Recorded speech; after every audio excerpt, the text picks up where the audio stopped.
Hello,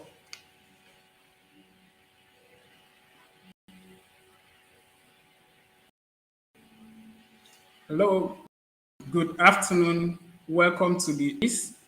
And today, my name is Joseph Roland, and I have a very wonderful personality within our midst today, in person of Foyin. So Foyin is very popular within the Azure community. She's our superstar in she's a female superstar in Africa. And she has been doing quite an amazing job within the community, impacting women, the students, cloud engineers in Africa and Europe. So I'm excited to have us today Fuyi Olajide Bello. She's a Microsoft MVP. So, hi Fuyi. Hello, thank you so much, Roland. Hello, everyone. It's great to be with you this afternoon, and I'm happy that we're here to learn together. Thank you for the fantastic introduction. All right, so let's get started. So last weekend, we started our journey on the Azure Fundamentals study series, and we looked at a couple of fundamental topics last week. So this week, we'll be moving on to look at Module 2. And again, the objective of our study series is to help you prepare the 900 exam, and we're walking through the modules each session. So you had one last week. If you missed the session, please go to our YouTube channel. Emma will share the link, and go and subscribe so that you stay up to date on the various series that we have. And we're also running an EZ400 series concurrently, which will hold tomorrow around Azure DevOps. So if you're also interested in DevOps, please join the session tomorrow. Okay, so for today, and I'll be looking sideways a bit because that's like my second screen. So please permit me, but I'll try to I'll try to keep maintain the eye contact. So these are the things I'm going to talk about today. I'm going to look at the Azure architectural concepts, components. What are regions? What are availability zones? What's a subscription? What's a resource group? Then we'll talk a bit about compute and networking. What are the compute types? What are the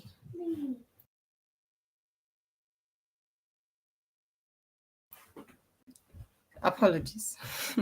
So I apologize in advance. My children may pop in at one point or the other, so please excuse me. All right. So, what are the compute types? What is application hosting? What's virtual networking? Then we look at the storage, and we also explain a bit around identity access and security. And let's get started. Please feel free to drop questions if you have any, and the moderator would transfer them to me. So now, we always also need to start off with your Azure by creating an account, right? So in Azure, you can have the standard Azure account, you can have a free account, you can have a student account, and you can also have a Microsoft Learn Sandbox, which is fantastic. So the free accounts would require your credit card details, and I think it gives you up to $200 per month. Yes, for 1 month, $200 for 1 month.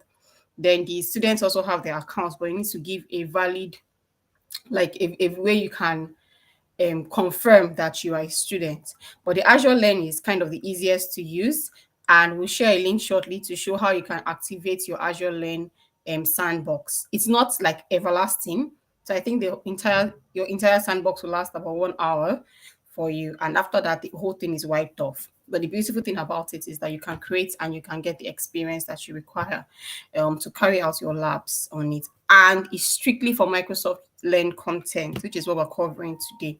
So I'm not expecting you to start doing any other thing on the sandbox account. All right, so we're talking about the free accounts, the Microsoft Learn. So we share the Microsoft Learn link on the chat window. That's the sandbox link, so you can make use of that. The labs that we're going to talk about shortly. 1 second, please. Okay. So now let's talk about architectural components. So we're talking about regions, right? What are Azure regions? What is availability zone?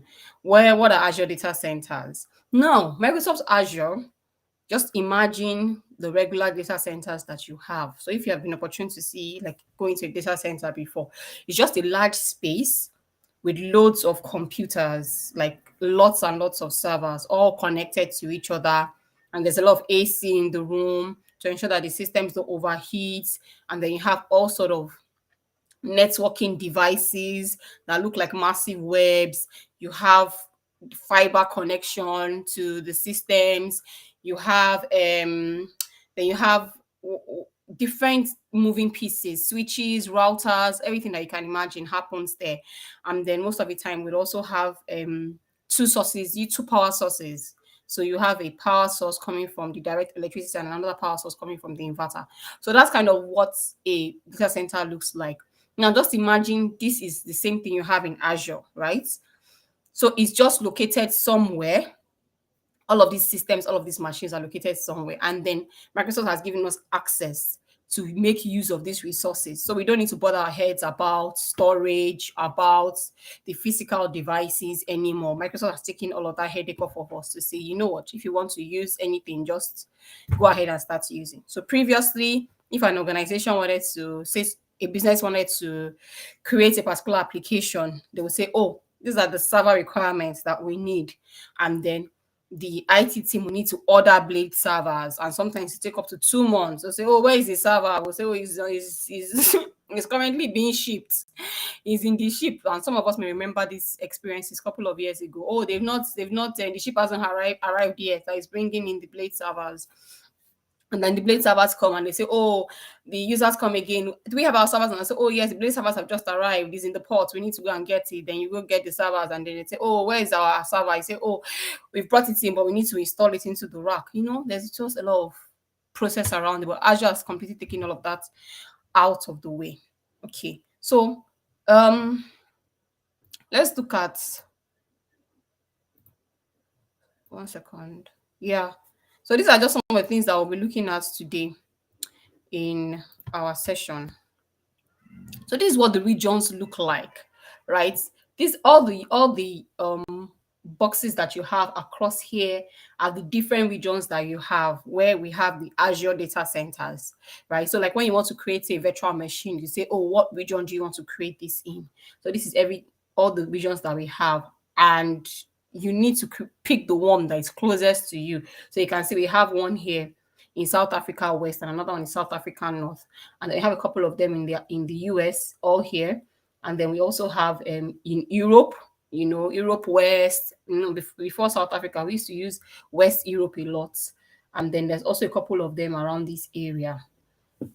So it's just to help us to ensure that the latency is reduced, so your customers can access the resources very quickly. So that's why you need to select regions that are closer to you. And for the purpose of data residency, ensure that our data resident, that means that there are some requirements. Sometimes you may have some requirements. For example, in the EU, they must say, oh, data mustn't leave the EU. So that means that you need to ensure that whatever resources you're creating, if you're based in the EU, has the data, you're picking a region that is located in one of the countries in the EU. So these are kind of the regions that we have here. So we're looking at availability zones, right? So availability zones is a feature that is available to us in Azure. And what's the purpose? The purpose is to provide protection against downtime due to data center failure, right? Like we all know, Azure is a data center, loads of computers. So we need to ensure that if there is anything going on in a particular, data center, all our customers are not affected. That's where the availability zone comes in, right? And each availability zone is equipped with its own independent power and cooling, and these are physically separated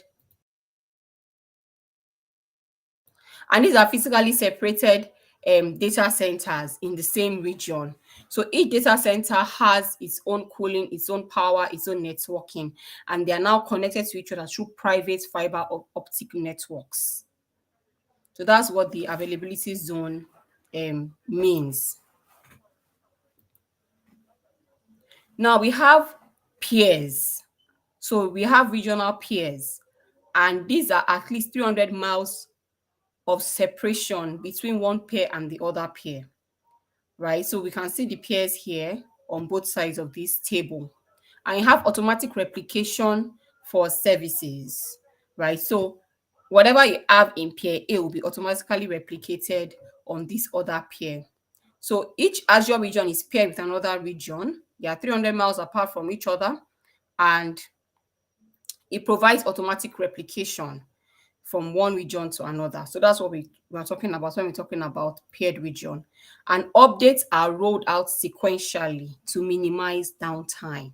So we all know that our servers, whatever infrastructure needs to be kept up to date, especially because of security attacks. So we have like almost 100% uptime in Azure, but there's a lot of things that go on at the back of the scenes to make sure that service is not interrupted. So part of what we have is like the region peering, so that when this is being updated, the other one is not affected. When the servers need to be restarted, the other one is not affected. And that way the customer doesn't even need to know anything that is going on. Just know that whenever I need to access my web app, whenever I need my virtual machine, it's always there and available to me. So that's what we mean by the region peers.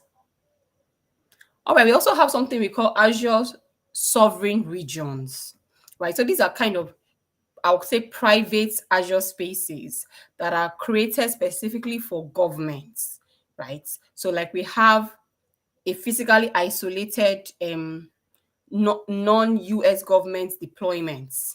So US federal agencies, states, local governments, and solution providers, they need specific security requirements. So they have their own like separate what we call sovereign regions.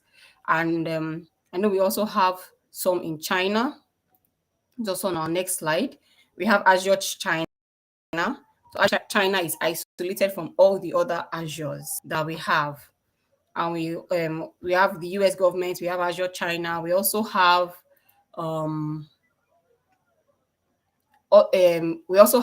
we have this type of government regions that are completely different from all these other regions that we've spoken about and are isolated to these governments to meet their data residency requirements, security requirements, and other specifications that they have for their needs. All right, so let's look at the Azure Globe very quickly and just see what we have there. Oh, 1 second. Let me pull up the tab.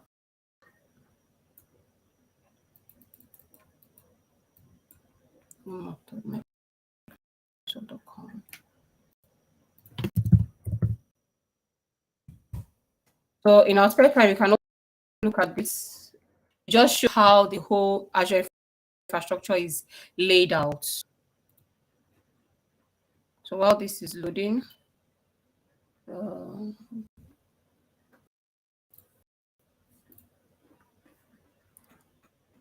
so next we'll be looking at Azure. So let's take a quick look at our globe. All right. So so we can see from here Azure locations are laid on the globe. So if you click on explore the globe, then you can see, you can use your mouse to move across the globe to see where it is. So like this Africa has what we have here. So we have other ones here. This is UAE. This is Qatar. And that's just shows you how everything is laid across the world. All right. That said, let me come back to my slide and let's talk about Azure resources. So we have various Azure resources available to us, and we call them components, like storage, virtual machine, networks. We have app services, SQL functions, and all of these make up the resources that are available, and lots more. These are just some of the examples that we have to build cloud solutions. So when we say resources, that's what we're referring to. So a resource can be network, it can be storage, it can be virtual machine, it can be an Azure function. Then when we now talk about resource groups is just a container that we use to manage, our resources in a single unit. So a simple example is you have one of your business users and they want to create an application for HR, right? Maybe a web application, right? And they say, oh, we need a web application. So there are various elements that will make up that need. Or if they say, oh, we require a virtual machine, right, to test something or to develop a traditional app that cannot be run on pass, right? So that virtual machine made up of various elements. So maybe you have your VNet, you have your storage account, you have your virtual machine. So all of these resources will be sat in a particular resource group, and that's what we can see here. So you have the resource group here, and then you can manage all of those resources like access and other things from the resource group level. Now, a resource can only belong to one resource group at a time. However, they can be moved across various resource groups, but at a particular time, a resource can only be in one resource group. So when you talk about subscriptions, right? If an Azure subscription provides, the authenticated and authorized access to Azure accounts. So a particular Azure account can have multiple subscriptions in it. Right? So you can have a subscription for your dev, you can have a subscription for test, as you can see here. You can have a different one from production. And one of the reasons why you may need to have various subscriptions is that it helps you with billing boundaries. So, for example, you can have a quota for development activities in an organization. You can say in our organization every month, the CIO has given approval to spend $200 on development. So whenever anybody comes, any of the developers, anyone say, oh, I want to say, this is a subscription for it. And you can grant access accordingly. So when they do everything and $200 is done, you say, sorry guys, you have to wait until next month or get an approval for additional money. So that's some of the reasons why you want to separate your subscriptions. I may also want to know, so how much is our production environment even costing us to run? You'll be able to know because you have created the boundaries based on subscriptions. And also access control. So access control in the dev environment, you may want to give the developers the access to create certain things, be more relaxed with the security because it's development and you don't want them to keep defaulting, maybe to the infrastructure team or to the DevOps engineers to create certain things. So they can go ahead and do all of that themselves. But in production, the production subscription, the access control will be different because these are live sources. All right, then we have also something that we call management groups, right? Management groups can be, they can include multiple Azure subscription. It can inherit. So you can see you can have a management group at the very top. You can have subscriptions, resource groups, and your resources below. So includes multiple subscriptions, inherits whatever conditions has been applied to the management group. You can have 10,000 management groups in a single directory. And then we have the management group tree that can support up to 6 levels deep. Now, when would you need a management group, right? So for very massive Azure environments, so say you have an organization that is spread across various geographical locations, you may want to consider managing it, with with management groups. So you can decide to say, okay, let's have various management groups for each regions, or each countries. So each country would have a management group of its own, and then it cascades down like that. So you can decide to say, okay, so since we're spread across Africa, we can have a management group for Nigeria, another one for Ghana, another one for Cameroon. And then within that, you can say, okay, well, let's have another management group for our departments. So this can be can be tailored in various ways.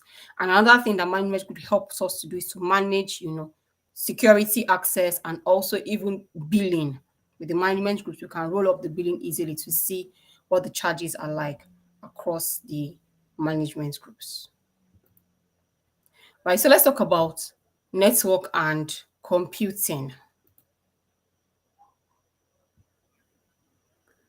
So I'm going to look at the various benefits, the benefits and the usage of container instances, virtual machines, functions, VMs.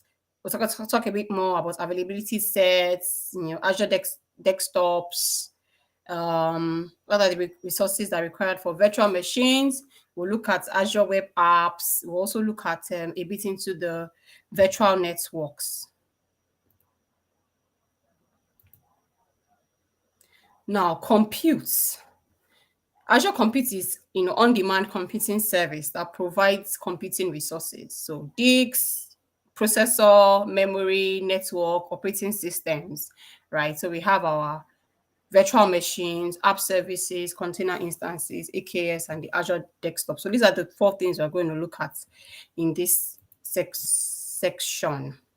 So what's a virtual machine? Azure virtual machines are just software emulations of your physical computers.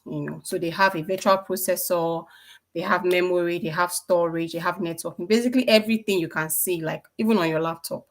All of these things are available in an Azure virtual machine, and it's an IaaS offering. So when we say IaaS, we mean infrastructure as a service offering, because you have total control, of the virtual machine, and you can customize it as you will.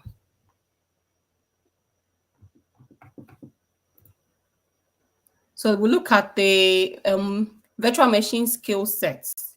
Virtual machine skill sets provides a load balancing opportunity to automatically scale resources, right? So you can scale out when the resources need increases, and then you can also scale in when the need is lowered. So it's a feature that's available for us to us in Azure, where this automatically happens based on the need. So you can set certain parameters to say, okay, if my CPU hits 50% consumption or 80% or 90%, then do this.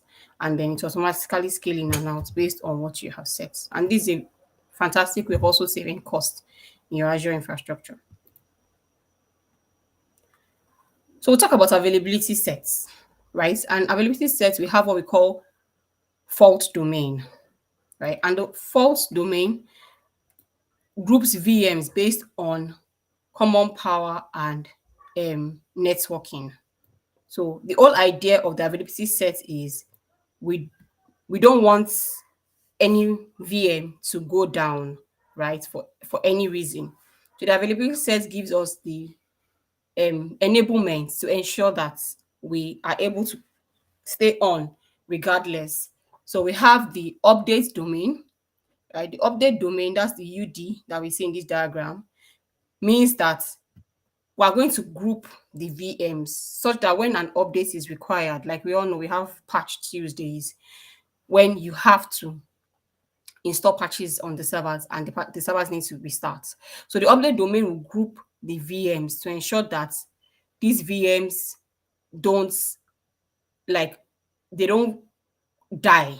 So if one is currently being updated, the other one will not be updated, right, at that moment, so that the service is always up and running. So that's what the update domain does.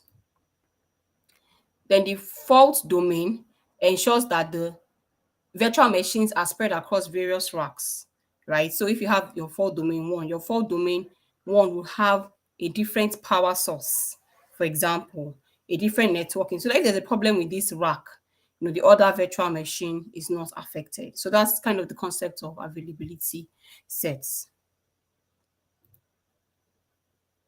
Now we're going to go into a quick lab where we would create our virtual machine and enable the web service on the VM.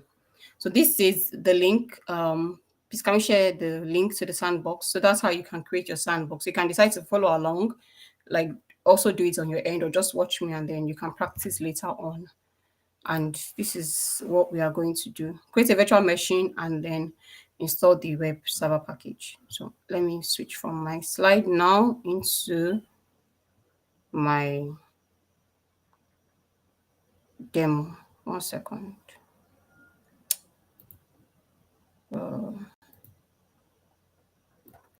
Okay, so if you click on that link, which I believe has been shared with us, this is kind of what you see.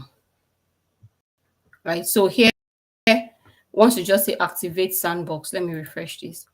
And your sandbox probably lasts about 1 hour, which is fine. So I'm just refreshing my page so I can get a new sandbox as my previous one has been deactivated. A few minutes.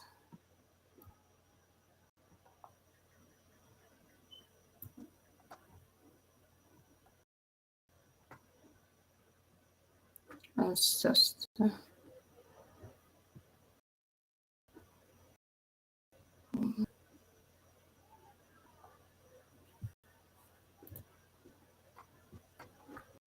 okay, so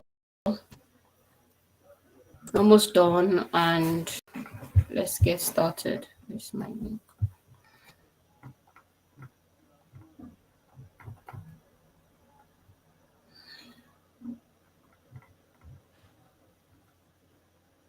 Okay, so 59 minutes, that's 1 hour. All right, so from here, I can go to the Azure portal and I'll automatically have a Microsoft Learn subscription because I created my sandbox. If I come to my subscription, you can see Microsoft Learn Sandbox. That's where I am at the moment.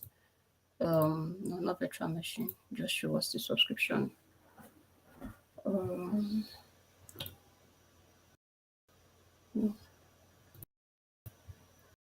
Subscription.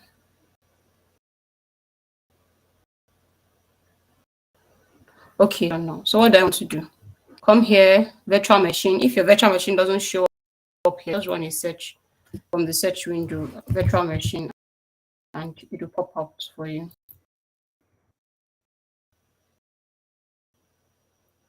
So I want to create a new one. So I say a Azure virtual machine. My default subscription is fine. You have one resource group automatically created for you if you're using the Microsoft Learn Sandbox. And I'll just my VM. Right.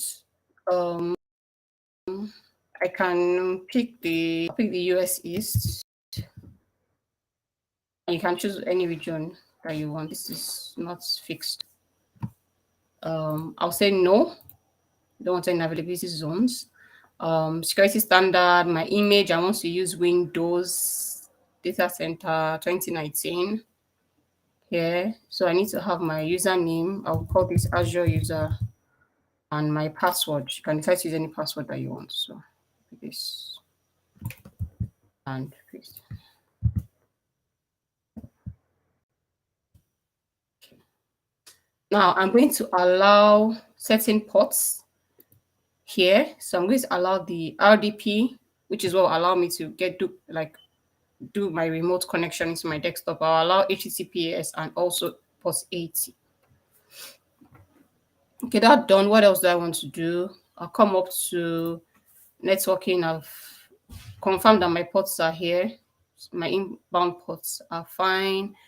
And then I'll come to management, monitoring, disabled. I don't need to put analytics, and that's about it. So I will create my virtual machine. Okay, so my virtual machine will be created in a few minutes. And once it's created, we'll connect into it and we would install the web server role, web service role.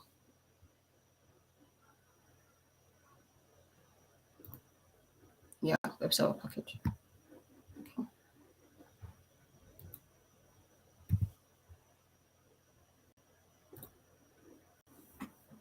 Almost done. So just keep your eyes on the bell. Once it's done, you see it here that it's done.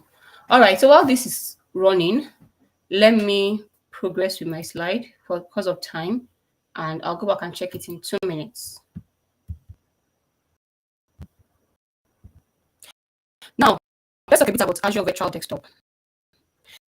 So Azure Virtual Desktop, is a desktop and an app virtualization. So it just allows us to create a full desktop virtualization environment without having to run additional gateway servers. Um, it helps with centralized management, and also gives us the ability to run multiple session deployments at the same time, and reduces the risks of any resource being left behind. So as I prepared for this session, I was wondering, okay, because I know that we also have Windows 365 and we have Azure Virtual Desktop. So how do we kind of explain what the difference is? So I got this image of tech targets. So that kind of shows you the basic differences between when talk of Windows 365 Business Enterprise and when talk of Azure Desktop.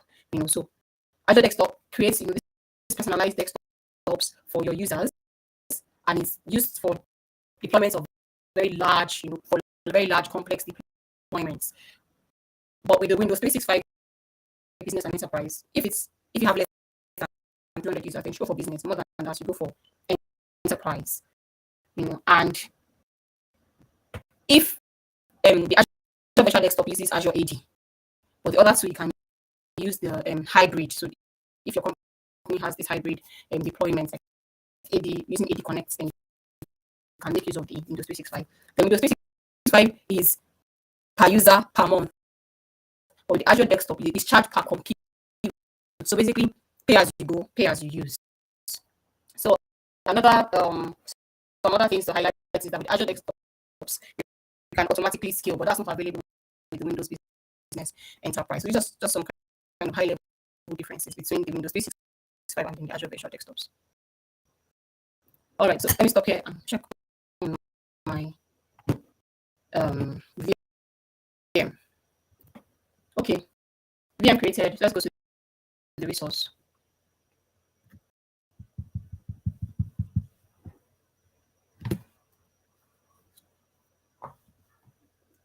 So if you have any questions, please, you can feel free to drop them for me in the chat box. Come on. Okay, so it's taking its time. Let's talk a bit about container services. Right, so we have Azure Container Services. Right, containers are just a virtualization environment. Right, so unlike virtual machines, you do not manage your operating systems. Containers are lightweight and are designed to be created and scaled out and stored dynamically. So that's what we mean by containers. So we have the Azure Container Instances, and we also have the Azure Kubernetes Service, right? And of course, all the other cloud providers also have their own various container services and also their own Kubernetes service, right? So Azure Container Instances, is a solution for any scenario where you can have isolated containers without orchestration. So what's the big difference between Azure Container Instances and Azure Kubernetes Service? The big difference is orchestration, right? So if you want like a container in an isolated instance without any orchestration, then you create your Azure Container, Container Instance. When you're looking for orchestration, then you're talking of the Azure Kubernetes Service or Kubernetes Service generally. So Kubernetes Service is just Kubernetes itself is an open source platform for managing containerized workloads and services where you need orchestration. So if you need orchestration, then among your containers, then you use the Azure Kubernetes Service. But if you want an isolated container instance, then you make use of Azure Container Instance. So that's kind of the main difference between both. So you have your Azure Functions. Now, Azure Functions is an event-based code running in your service without any underlying infrastructure, right? So we say serverless computing, right? So serverless doesn't mean the absence of server, but less of server, reduction of server. And you mostly use your Azure functions for event-driven basis. I was thinking to myself again, okay, because this is a fundamental class. How do I differentiate serverless computing or from container instances? So I think one of the key things to just note is event-driven, and it runs for a short time, right? So if you want to do something, if a developer needs to get something done, and it's very short and it's driven by something, then you just make use of Azure functions, and it gets triggered by an event, runs quickly, and that's like the end of that Azure function. So that's kind of when you use the Azure function. So it offers code may be triggered by anything from traditional HTTP web request to a timer or a result of uploading a file. And the infrastructure behind serverless allows an instant scale to meet elastic demands and offer micro billing to truly pay for what you use. So Azure functions are like the cheapest because you're only paying for whatever you're using within that short period of time. And serverless requires a whole new way of thinking and a new way of approaching building applications. So major benefits are no infrastructure management, scalable, and you only pay for what you use. It's completely event driven. Okay, 1 second. Let's check on our VM. Okay, our virtual machine is up. So let me connect to it.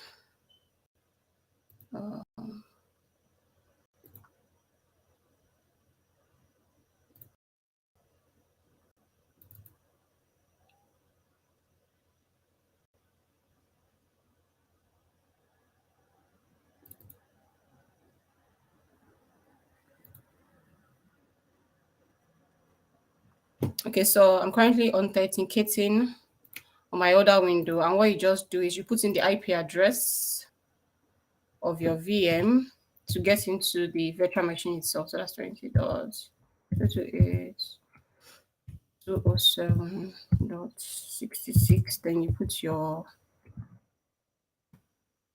/, then my user is Azure user, and then I have my password, which I need to quickly find. 1 second. Okay.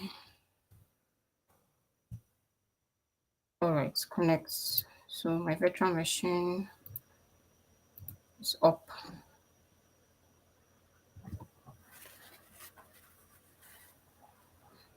Here, just show us. So this was the virtual machine we just created together from the Azure portal. All right, so that's coming up now. So all we need to do now is, yay, our virtual machine is up. Congratulations. All right, so let's go to PowerShell and let's enable the feature. No, I don't need this. So from PowerShell, just search for PowerShell here.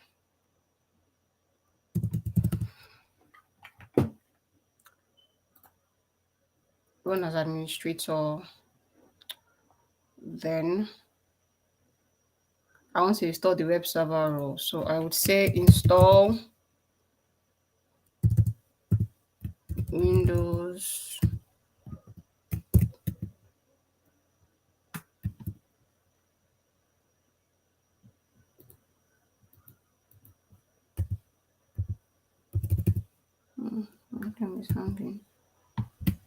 Windows feature name web server include management tools.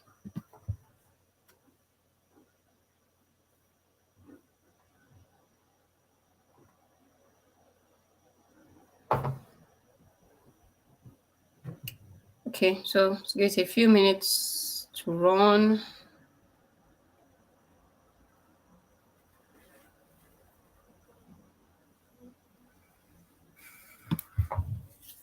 Do you have any questions in the meantime? I'm not sure if anything has. I can't see the chat. Let me check.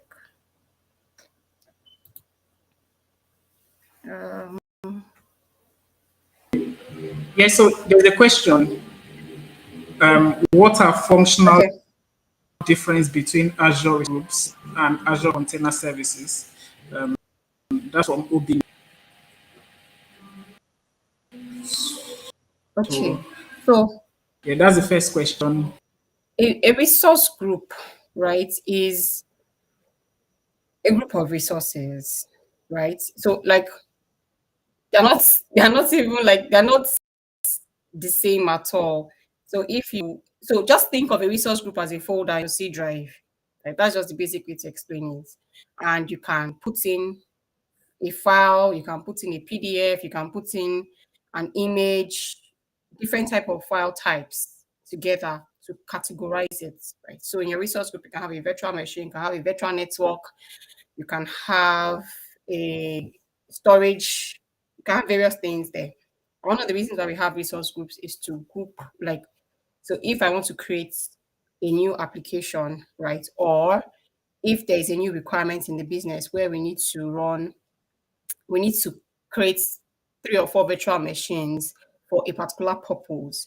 I'll put all of those virtual machines and everything associated to them in one resource group so that it's properly grouped together, right? Whereas the container instance is a resource. Azure Container Instance, right, is a particular resource. So it's like saying, I want a virtual machine, right? But now what you're saying is that I want a container instance. That is, which is PaaS, platform as a service, because you're not dealing with the OS at all. Yeah, the developers or whoever is working on it are working on every other thing on top of it. But the OS down, you don't have any business with it. So that's a container a container instance in Azure. All right. I hope I was able to answer the question. So do we have another one before we test our virtual machine? Yes. So someone asked Computer. the if you can drop the command for the PowerShell command. Okay, this one. You just use it. Okay, yes, of course. I'll do that. Yes, I can. We can publish that. Okay, I can see Okay. what's the computer specs. We need to use Azure.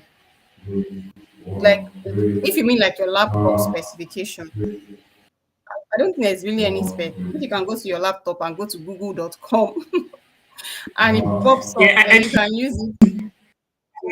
yeah, it's a platform that provides all the resources that you need to use, all the servers that you need to provision. Everything happens on the cloud, so you don't need to locally, right? Except maybe when you want to do things. Except that everything you have is on the server, which is called cloud computing. Yeah, You just need powerful internet, and that's all. exactly. So it's more around your internet connection. And I believe that we've shared the link to where you can create your sandbox on Microsoft Learn. So Microsoft has already given us a sandbox that we can use to practice, which is very good. So you can also just go to that URL and practice from there. Okay, I've dropped the code that the PowerShell script I ran to set up this. Okay, so now let's test, right, if this is working. So how do we test? What we need to do is we need to I need to come out from my virtual machine and just go to and browse to my IP address. So if I say, like, I remember what it was. Let me go back here and check my IP address. Just trying to see. 0766.207.66. So we can see this. So this shows service that the web server that we installed, feature that we installed on our server is working, right? So that shows that our test is successful. All right, so let's continue. Let me come back to my slide and let's continue. So we're talking about Azure App Service. So Azure App Service is a robust, hosting option that gives you the ability to host your apps in Azure. So with Azure App Services, it allows you to focus on building and maintaining your app, while Azure focuses on ensuring that the infrastructure is up and running. So what kind of apps can you host on Azure App Service? You can host web apps, you can host your API apps, you can host web jobs, you can host mobile apps. So it's a PaaS offering also, and it's it has enterprise grade performance, security, and compliance. It can meet these compliance requirements at an enterprise level. So we talk of the Azure Virtual Network. Azure Virtual Networks are virtual subnets that enable Azure resources, to talk to each other, such as VMs, web apps, databases. All of them can communicate with each other and with users on the internet and with your on-premises client computer. So you can think of an Azure network. You can think of an Azure network as an extension of your on-premise network with resources that are linked to other Azure resources. So basically, we have so many resources in the cloud, but they need to talk to each other.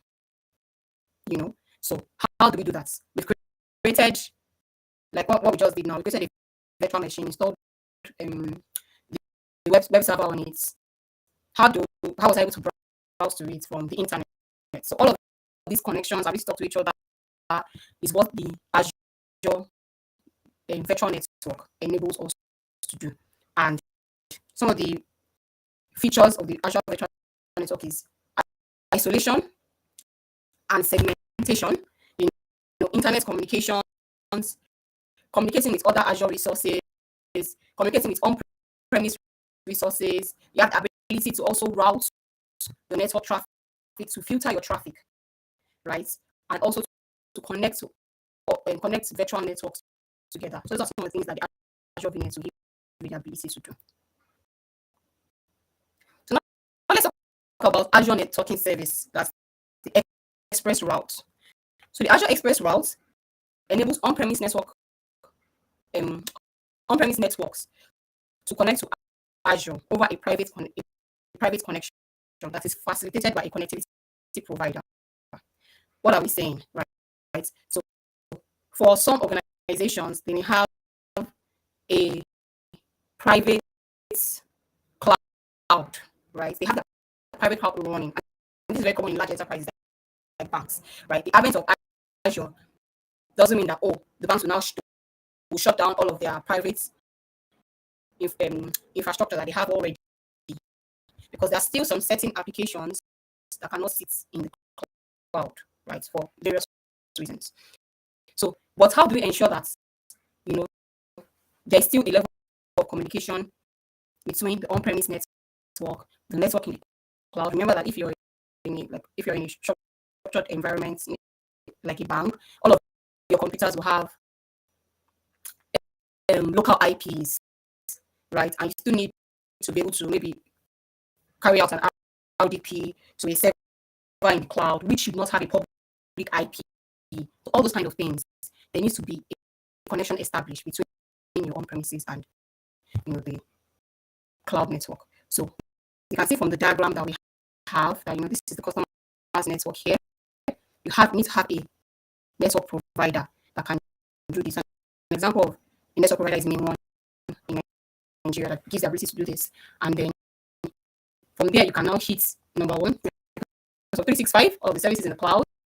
You can talk to Azure directly here also, and you can also, so you can transfer, you can take traffic to virtual networks.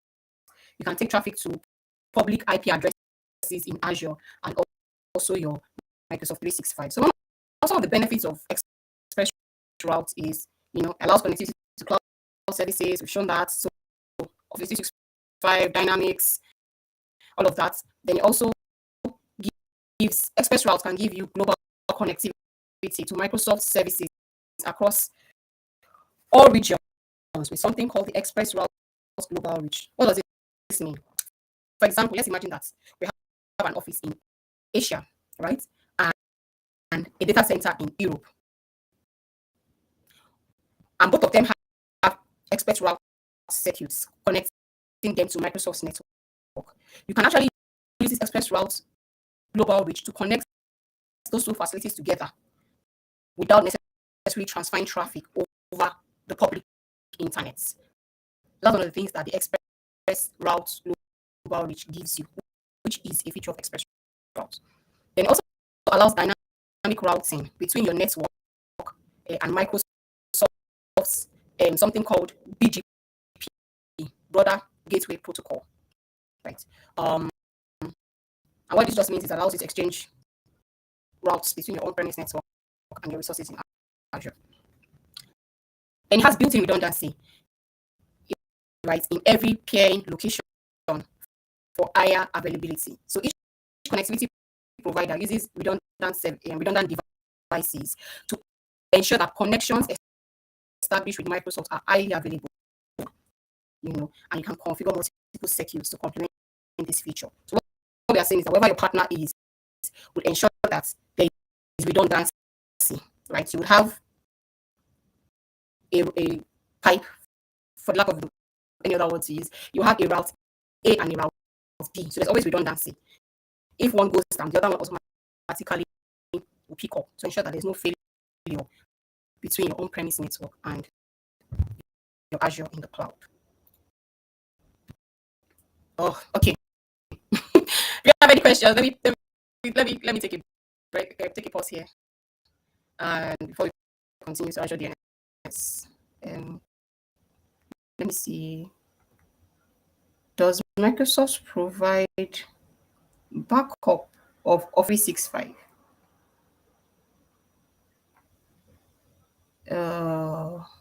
I think that's a question from somebody. When you say backup of Office 365, I'm not backup of Office 365 is a load and a lot of things encompassing each other, right? So when you say provide it, you mean there are various things in Office 365. For example, you talk of SharePoint and you talk of the files in SharePoint, right? You can decide to carry out certain settings, like SharePoint has secondary recycle bin, primary recycle bin. When you delete something, after X number of days, it goes to secondary recycle bin. After X number of days, you will not be able to retrieve it anymore. You have Microsoft Forms that has its own, so there are retention policies that can be set. That's the summary of what I'm trying to say. On Office 365, you can set retention policies, and based on whatever retention policy you have set, then it kicks in, right? So, for example, you can decide all the files on one drive shouldn't go anywhere for the next 7 years. So you have that retention policy in place. So even if any user deletes anything, it's available to you for that period that you have set it. So that's I hope I answered your question. Yes, we posted the link to the quiz. Please don't go there yet. I'll wait to go answer the quiz questions at the end of the session together. So thank you very much. Okay, so let's continue. Azure DNS. Azure DNS is a hosting service for DNS domains that provides name resolution by using Microsoft Azure's infrastructure, right? There are a couple of benefits: reliability and performance, security, ease of use, customizable virtual networks, and alias record, right? So for example, Azure DNS can support aliases. You can use an alias record to set or to transfer to an Azure resource, maybe such as an Azure IP address or an Azure Traffic Manager profile, or even an Azure Content Delivery Network endpoints. So if the IP address of the underlying resource changes, the alias record is still set, and will automatically update itself during the DNS resolution. So that's one of the benefits of the Azure DNS. So even if the IP address changes, that alias doesn't change and will automatically reset itself to the updated IP address without you having to do anything. All right, so storage. Let's talk about storage in Azure. What are the benefits of storage? We look at the different tiers, we got the redundancy options and various ways of moving your files. Okay, so let's talk about Azure storage services. Right? We have blob storage, we have disk storage, we have Azure file. So when you talk of blob storage is used to optimized for storing massive amounts of unstructured data, such as text and binary data. The disk storage is more talking about the like your system, your laptop. There's a hard disk inside it. So for every virtual machine that you create, it needs to have somewhere to store the data. So that's like the disks that we're talking about here in disk storage. So for virtual machines, applications, and some other services, they use this disk storage. And then we talk about the Azure files, right? This is said to be highly available, and it's like a network file share that you can access through the SMB protocol, standard protocol for accessing files on Azure. So you have various storage tiers. So when you hear auth, all we are saying is that this storage, whatever data is put into this storage tier, is a data that is frequently accessed, right? So for example, images on your website that are frequently accessed. When you talk about cool, you mean that this is a data that is not frequently accessed, and it can be stored for at least 30 days. So that's what we put in this tier. And then when you talk about archive, this is data that you rarely use, like some long-term backup. And this can be stored for a minimum of 180 days. And then you can always switch between the tiers at any time. So you're not stuck on one tier. Because you chose this, then you can't move. No, you can't. That's not the case. All right, we're supposed to create an Azure blob together, but we still have a lot of things to cover. So what I would do is I will give you the link to this activity, and then you can do it later from your Microsoft Learn Sandbox. So after you create your virtual machine, you install the web server, then you come and create this storage, and it's very straightforward. The instructions are there, so it will be clear. Okay, so now we'll talk about Azure Migrate, right? So Azure Migrate is an Azure service that helps you to migrate from on-premise environment to the cloud, right? So Azure Migrate functions as a hub that helps you to manage, assessment and migration of your on-premise data center to Azure. Some certain things that you get from the Azure Migrate is you have a portal where you can start, you can run, you can track your migration to Azure. You also have a range of tools available to you, right, that you can use for your migration. And then there's also an assessment at the end of it. From the Migrate Hub, you can assess your infrastructure, and you can also migrate it to Azure. So that's what Azure Migrate is about. Then we have the data box. Data box is used to move your disaster recovery backups to Azure, and you can store up to 80 terabytes of data. So the data box is a physical migration service that helps you to transfer large amounts of data in a quick, inexpensive, and reliable way. So when you have massive data that you're trying to move to Azure, then the Azure data box is what you need to use. We have various file management options. There is the AZ copy, which is a command utility. It's one directional sync. You have the Azure Storage Explorer. This is like in your user interface, graphical user interface, similar to Windows Explorer. And then it's compatible with all of this that we have said here. And then you have your Azure File Sync. So the file sync synchronizes Azure and your on-premises files in a bidirectional manner. So from the word sync, you know that the data would always, is like syncing your OneDrive to your local PC. So whatever I put here, make sure you have a copy on the other side. So that's what the Azure File Sync means. So once you install the File Sync on your local Windows server, it automatically stay bi-directional with what you have mapped it to in Azure. So these are the various file management options. You want to do a sync once, you want to use your command line, you want to use the the interface, the user interface, the graphical interface, or you want to keep the sync going. You don't want it to be once and for all. Then that's when you use that. Okay. Any questions before we go into our last topic for today? Let me check. Sorry. Okay. None. I don't think we have anyone. Okay. So let me continue with identity access and a bit of security. Let's talk about Azure Active Directory. Azure Active Directory is a cloud. It's a cloud identity provider. That's what it is. It's an identity provider, and Azure uses Azure AD, as its identity provider. Microsoft 365 uses Azure AD as its identity provider, and you can have other third-party applications that can decide they want to use Azure AD as their identity provider, right? So it's an identity provider. That's what Azure AD is. What does it do? It can help us with authentication, single sign-on, application management, business to business. We'll talk about all of about that in a bit.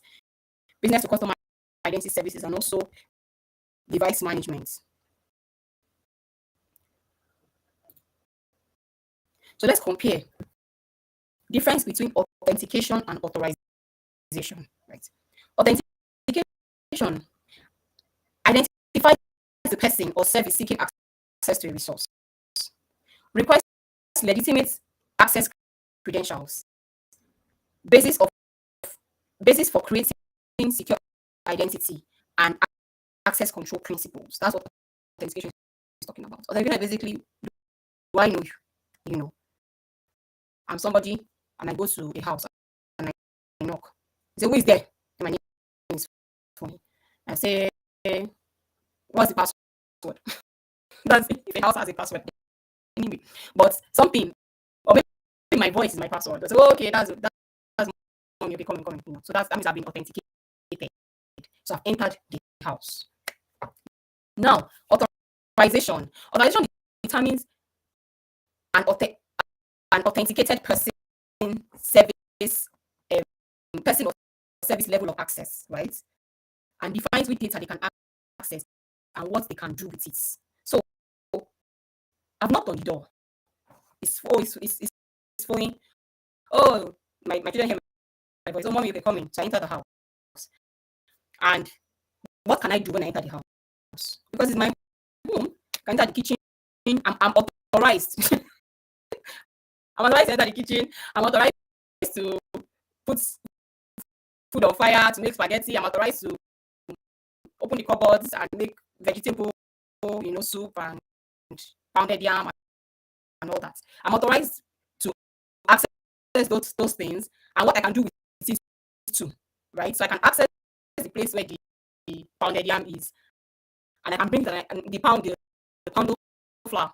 I can bring it out and I can make pound of flour from it, or whatever with it. I'm authorized to access it. I'm authorized to use it, right? So that's authorization. So, but if Roland comes to the house and he knocks, and my friend say, "Who is there?" I say, "My name is Roland." So, okay, when we said we're expecting somebody, so enter. So then we are successfully authenticated Roland. Then Roland will now say, "Okay, I'm hungry." That's where authorization comes in. They just say, no, you can't enter the kitchen. When you not say you should enter the kitchen. So it means that Roland is authorized to sit in the parlor, but it's not authorized to enter the kitchen. Anyway, funny illustration, but I hope you get the point. So that's kind of the difference between authentication and authorization. All right, so we talk about Azure multi-factor authentication, and I'm sure you've heard of this a lot. 2FA, MFA, you know. What does this mean? It's talking about providing additional security to your identities by requiring two or more elements for full authentication, right? So what can we ask you? Something you know.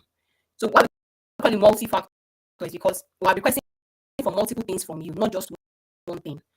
That's why it's called multi-factor authentication. So something you know, right? Like your password. Something you possess, right? And then something you are. So these are the three things. So something you know can be like your password or a security question. Something you possess can be like receiving a notification or a token generation on your device. So you possess your device, then generating a token. There's something you are can be like sort of your fingerprints, your face. These are some of your face scan. This is something you are. So sometimes you may have just two-factor authentication. So we can decide that something you know and access to something you possess. And sometimes you can talk about something you know and then your fingerprints. Once it is more than one level, then we call it multi-factor authentication. So I'll run through this and then I'll check if you have any questions. We take a quick quiz and go. So approximately maybe 10 more minutes. So we talk about business to business collaboration, right? So we're talking about external identities now. And we're saying that it's possible to collaborate with external users, right? In the business to business collaboration by letting them use their preferred identity to sign into your Microsoft applications or other enterprise applications, right? Maybe a SaaS app or a custom developed application. So the business collaboration, the users are presented to the directory as guest users. So maybe you want to invite people to your Teams, right? I guess we're all familiar with Teams, and you want to invite people as guest users. Then you can invite those people. Sometimes you can say, oh, when you invite them, they can sign in with their Microsoft accounts. So that's not work or school account, like a personal account, like hotmail.com, live.com, those kind of accounts. They can use that account to sign into your Teams tenants. Sometimes they can use their Gmail. So what we're talking about in business to business collaboration is allowing your partners, your vendors, your suppliers, whoever you want to collaborate with, to come with an identity that they prefer to use. Right. Then we also have another type of business. It's called business to business direct connects. So direct connect establishes a mutual two-way trust between another Azure AD organization for seamless collaboration. So it's called also business to business. So business to business direct connects, allows like all these teams share channels, enable external users to access your resources from their own home Teams instances. So all we are saying is that in this type of direct connection, you can, if there's another company that also uses Azure AD as its identity provider, then you can make a direct connection with them, such that phonesons.com can come into your own tenant with my same identity, my work or school account, basically. Then we now have the business to customer. So this is usually used when you publish modern SaaS applications or custom developed applications to customers or consumers, and they are able to authenticate to Azure AD using the B2C identity for accessing those applications, those custom apps. So business to customer is more like your customers and then using Azure AD as your identity provider. So we have what we call conditional access, right? And conditional access is the modern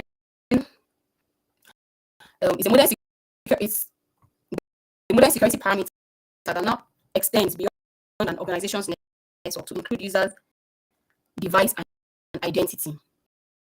So organizations can utilize these identity signals as part of conditional conditional decisions. So what are we saying? The conditional access brings together signals, it brings together um, it brings together signals, it brings together decisions, and it brings together enforcement. Just what we have here. Signals, a decision is made, and then you can now give access. So what do we mean by a signal? So for example, you can decide that based on the user's location, right? A user's location, a user's device, or the application the user is trying to access, do certain things. That's why it's called conditional access. I can only give you access based on certain conditions. And these various conditional access policies to help drive home organization policies. So for example, we can say that some people are Japan, like my friend was telling me, one of my friends in HR, this is why people have left. They don't even know, they won't tell us that they have left. How can we not say this conditional access in Azure? So you can determine that if this user is, out of this particular location, don't grant access. So that way, when a user leaves a particular region or a particular region, you can decide block. So that's it, block.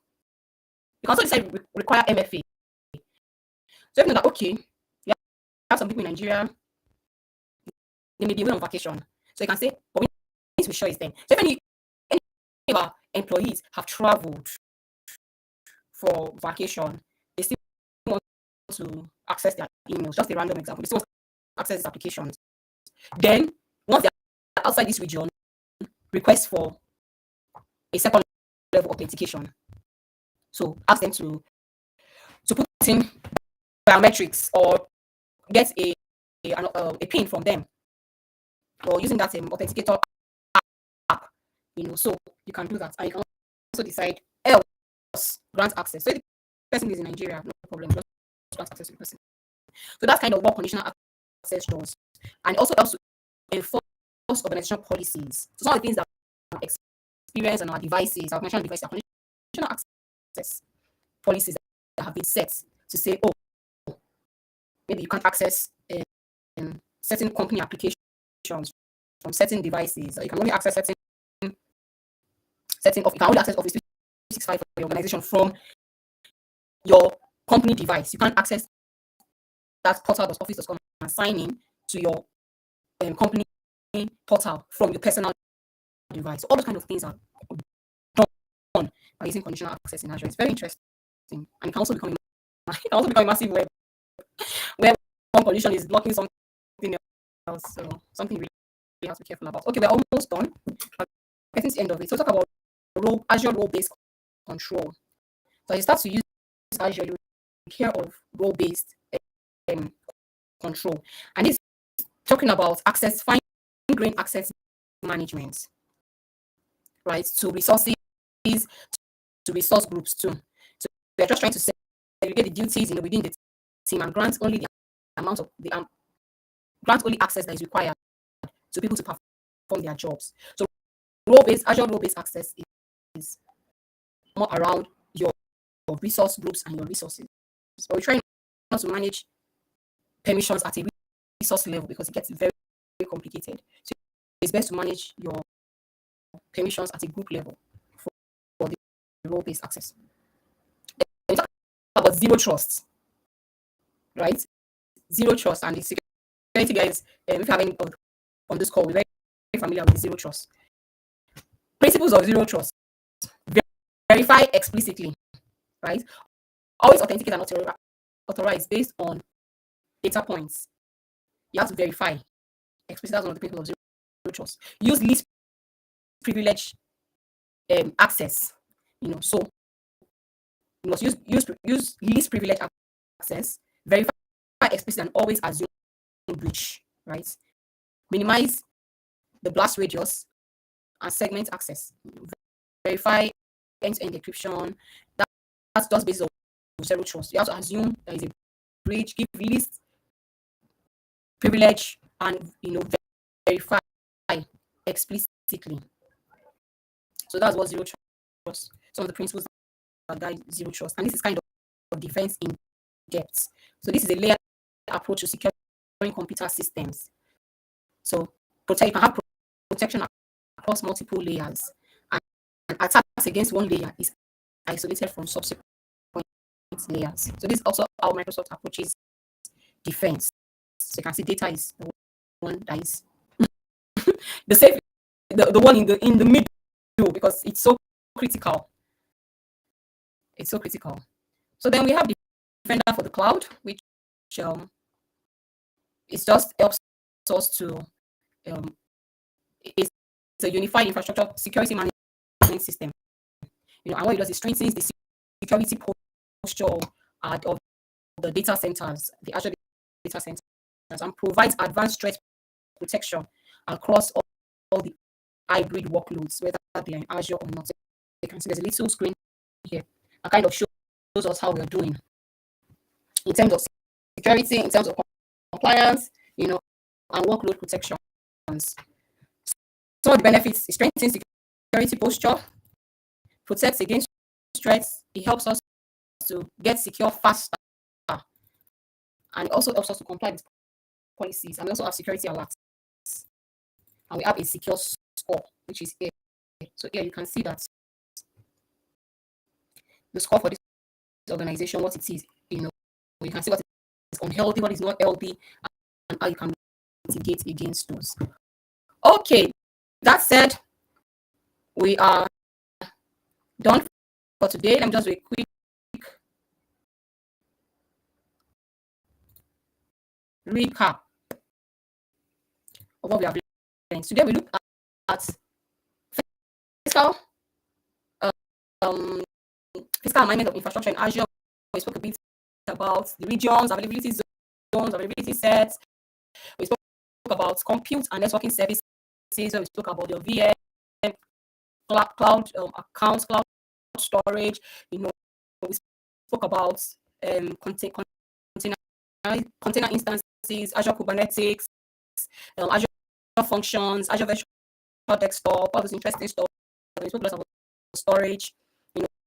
Then we also spoke about identity, access, and security. That's different between authorization and authentication. The different external identities you can have, what multi-factor authentication means, conditional access. So that brings us to the end of today's class. So I will we have a little quiz that I'd like us to take. Just 5 questions. Trying to find my window. I believe that the link has been shared. Let me just a quick knowledge check. So is anybody there? Or maybe we should just do it together from here, and then you can type your answers in the chat box. Okay, that may be more interesting for us. Let's do it together as a group. Let me 1 second. Let me preview. Okay. So, which virtual machine feature staggers updates VM based on the update domain and fault domain? So which feature of Azure gives us the update domain and false domain feature, basically? Do you have any questions, any answers coming up for number 1?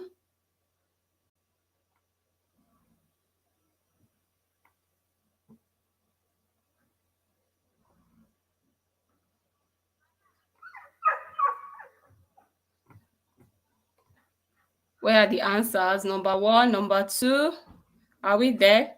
You can post your answers as you're getting them. So that's the first one. The second one talks about which Azure service allows users to use cloud-hosted version of Windows from any location and connect to most modern browsers, right? Then we also have the one around which Azure Active Directory tool can vary the credentials needed to log in based on signals, such as where the user is located. And then which security model assumes worst case scenario and protects the resources accordingly. So we can either say maybe A, B, C, assuming A to be the first and C to be the last on it. So just say number one, maybe number one, your answer, number two, number three, number four, number five. Can see some answers coming through. Just have 2 minutes more. And I promise a gift for the person that gets all the answers. And you post it now as you're on the call. So and then the last, you also have the link, so you can go to the link directly from your page. And the last question is more interesting, and it says a user is simultaneously assigned multiple roles. So we're talking about the Azure role-based role-based controls. So the user has multiple role-based access control, right? So what is their actual permission? So we have granted Paul read only on a resource group. We granted Paul again write only. We granted Paul again read and write. What is the real permission that Paul has? So those are the 5 questions that we have.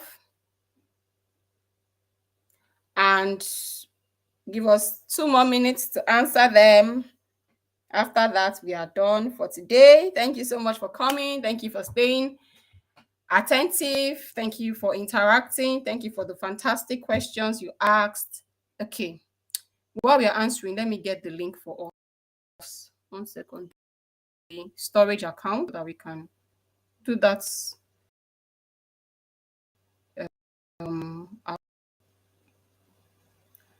Okay, while your answers are coming in.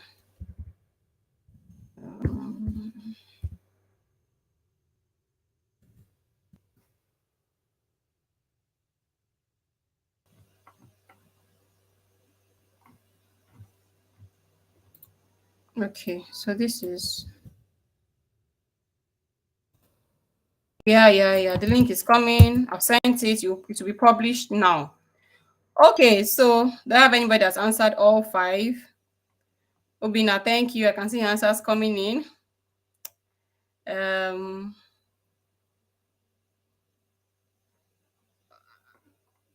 Anybody number 5? Okay, fantastic. So let's look at the answers together.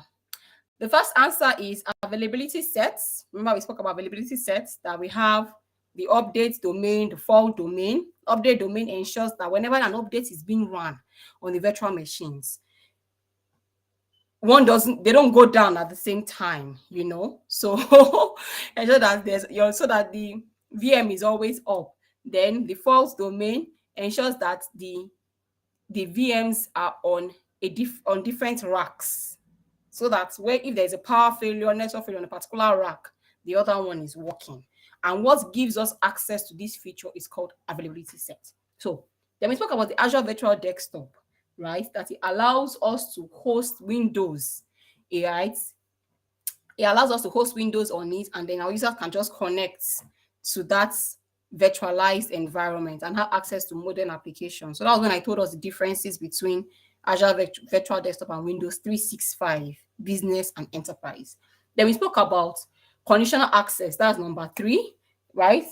It allows us to place some condition based on signals. So like if and then. So if this person is logging on outside Nigeria, then block access or request for another authentication, like enable MFA. Then we also spoke about zero trust, So yeah, we said always assume breach, verify everything explicitly. So worst case scenario is zero trust. And then on this particular one, you always know that when it comes to privileges, anywhere, it's the privilege principle. If you assign a lower privilege to a user and then you also assign a higher one, the user automatically interacts based on the higher privilege that the user has been given. So if you give a user read, you give a user write, the user will be able to what? To read and write. So those are the answers to the questions. Thank you so much. Obina, did you get everything? I think so. We have a winner, virtual. Thank you very much for paying attention. Please look for me on LinkedIn. So I'll give you my token of gifts. So please, our moderator coordinator for today, please can you publish the link for the storage accounts so that they can practice that at a more convenient time? I've put this in the chat window. Please help me publish it. Thank you very much. Okay, here comes the. Thanks. Yes, bye bye. All right. That said, I believe we are done for today. So please join us again next week as we visit the last, I think, concluding module for this course, module 3. Yes, I would send that now. As we visit module 3 of the AZ 900 study series. Hello, Imo, please, are you there?